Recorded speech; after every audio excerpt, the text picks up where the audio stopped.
হিন্দু ধর্মের অস্তিত্ব বাঁচাতে এবার ভারতের পশ্চিমবঙ্গ এবং বিহারের মুসলিম সংখ্যাগরিষ্ঠ 5টি জেলা নিয়ে কেন্দ্রশাসিত অঞ্চল গঠনের দাবি উঠেছে। আর এই দাবি তুলেছেন ঝাড়খণ্ডের বিজেপি সংসদ সদস্য নিশিকান্ত।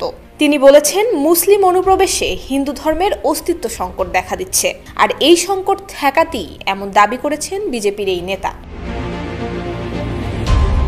পশ্চিমবঙ্গের উত্তরের জেলাগুলো ভাগ করা নিয়ে গতকাল থেকে শুরু হয়েছে বিতর্ক।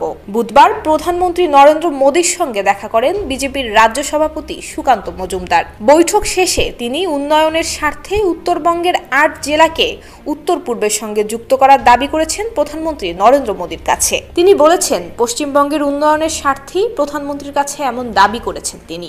নিজ বক্তব্যের সমর্থনে বঙ্গ বিজেপির সব সংসদ সদস্যকে প্রধানমন্ত্রীর সামনে হাজির করতে পারেন বলেও দাবি করেন। তার জন্য তিনি প্রধানমন্ত্রীর কাছে সময়ও চেয়েছেন।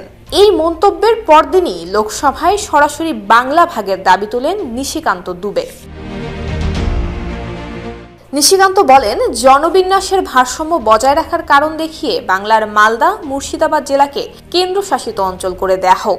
সেই সঙ্গে বিহারের কিষানগঞ্জ, আরারিয়া এবং কাটিহার জেলাকেও ওই কেন্দ্রশাসিত অঞ্চলের অন্তর্গত করা হোক। তিনি দাবি করেন, তার রাজ্য ঝাড়খণ্ডে আদিবাসী জনসংখ্যা 10% কমে গেছে।